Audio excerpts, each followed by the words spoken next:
আজকে হোটেল স্টাইলে রুই মাছ আলু দিয়ে রান্না করে দেখাবো।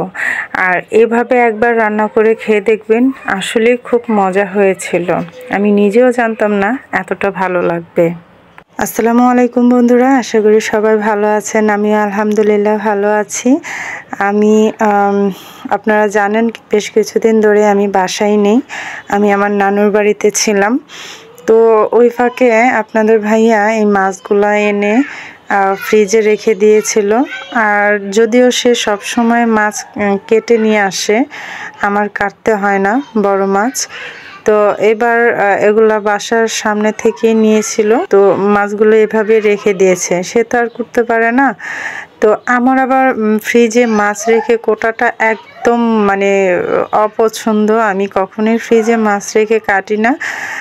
যদিও কাটি সেটা হলো চিংড়ি, শিং মাছ, কই মাছ আর ইলিশ মাছ। এই 4টা মাছ ছাড়া আমি অন্য কোনো মাছ ফ্রিজে আস্তা রাখি না, না কেটে। তো যাই হোক, এবার আমি মাছের আঁশগুলো ছাড়িয়ে নিয়ে যখন কাটতে গেলাম, দেখি মাছ খুব নরম হয়ে গেছে একটু। তো কাটতে পিসগুলো সুন্দর হচ্ছিল না। তো পিসগুলো সুন্দর না হলে না মাছটা খেতে, দেখতেও ভালো লাগে না, খেতেও ভালো লাগে না, কোনোটাই না। তো রান্না করার জন্য একটা কাটলাম, আর বাকি 3টাকে আমি কাটবো না, ওগুলাকে ফ্রিজে রেখে দেবো। আবার সেটাকে শক্ত হলে আমি আবার পরে কেটে নেব, কারণ এখন কাটতে গেলে মাছগুলো একদম থেতো থেতো হয়ে যাবে, যেটা ধুতে গেলেও একদম ক্ষয়ে যাবে, ভালো থাকবে না। তো কাটছি আর ভাবছি যে কি দিয়ে রান্না করব। যেহেতু মাত্র এসছি বাসা থেকে, রান্না করার সবজি ছিল না ঘরে। তো একটা কাটা হয়ে গেছে আমার, আর বাকি 3টাকে এখন আমি রেখে দেব। একটু নরম নরম দেখতে পাচ্ছেন, ফ্রিজে রাখার কারণে। ফ্রিজে রাখলে এমনই হয়ে যায়, আমি ফ্রিজে রেখে কখনোই মাছ কাটি না, আমার একদম পছন্দ না। তো মাছগুলো রেখে দিয়েছি, এগুলোকে ভালো করে ধুয়ে পরিষ্কার করে নিয়েছি। এবার রান্না করার জন্য আমি 4 পিস নিয়েছি, কারণ ঘরে এই মাছটা আসলে আমারও পছন্দ না, আর আমার ছেলে মেয়ে এমনিতেই মাছ খায় না, পরে আবার এই মাছ। তো আজকে মাছটাকে এমনভাবে রান্না করব যাতে একবেলাতেই তরকারি শেষ হয়ে যায়, একদম সবাই খেয়ে ফেলে। তো আজকে চিন্তা করলাম, আমাদের পাশের বাড়িতে একজন হোটেল চালায়। তো তারা প্রায় দেখি হোটেলের জন্য রান্না করে, দেখে সুন্দরই লাগে, ভালো লাগে দেখতে। তো সেভাবে রান্না করার জন্যই নিয়েছি, একদম লাল লাল করে ভেজে নিয়েছি, দেখতেই পারছেন একদম মুচমুচে করে।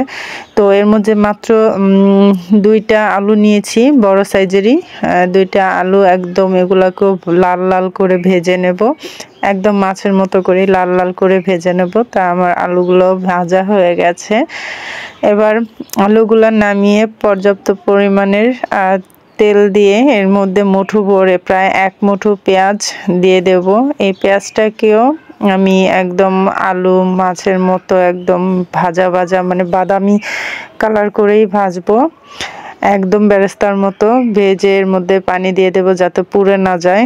বেরেস্তা হওয়ার পর বেশিক্ষণ রাখা যায় না। তো এবার আদা দিয়ে দিলাম, হলুদ, মরিচ, লবণ পরিমাণ মতো, এগুলো সব দিয়ে আমি ভালোভাবে কষিয়ে এটাকে একদম ভালোভাবে কষাবো, যাতে পেঁয়াজটা আরো একদম একটু খোয়া খোয়া হয়ে যায়। তো এর মধ্যে পানি দিয়ে আমি মশলাটাকে ভালো মতো করে কষিয়ে নেব। মশলাটা কষানো হয়ে গেলে এর মধ্যে ভাজা আলুগুলো দিয়ে আর একটু হালকা করে কষিয়ে নেব। তো আলুগুলো কষানো হয়ে গেল, আমি এবার পরিমাণ মতো পানি দিয়ে প্রায় 3 কাপের মতো পানি দিয়েছি, যেহেতু আমি এটাকে একটু ঝোল ঝোল রাখবো, ভিজা ভিজা রাখবো। তো আমি ওই পরিমাণই পানি দিয়েছি। এবার মাছগুলো আমি দিয়ে দিয়েছি। এবার এটা যতক্ষণ পর্যন্ত না রান্না হয়ে যাচ্ছে ততক্ষণের জন্য ঢাকা দিয়ে দিচ্ছি। তো এই দেখুন আমার রান্নাটা হয়েই গেছে। এখন যদি আমার কাছে ধনেপাতা আর কাঁচামরিচটা ছিল না, তবে ধনেপাতা আর কাঁচামরিচ, 1 মুঠো ধনেপাতা আর 2-3টা কাঁচামরিচ যদি দিয়ে দেন তাহলে তো কোনো কথাই নেই। আমার কাছে ছিল না বলে দেইনি। তো আজকেই তো হয়ে গেল আমার হোটেল স্টাইলে আলু দিয়ে রুই মাছ দেখতে কত সুন্দর লাগছে, লোভনীয় লাগছে। তো সবাই খুব মজা করে খেয়েছিল, একদম সবটুকুই শেষ হয়ে গিয়েছিল। তো আজকের রান্নাটা যদি ভালো লাগে অবশ্যই একটা লাইক করে দেবেন, শেয়ার করে দেবেন আর সাবস্ক্রাইব করে দেবেন।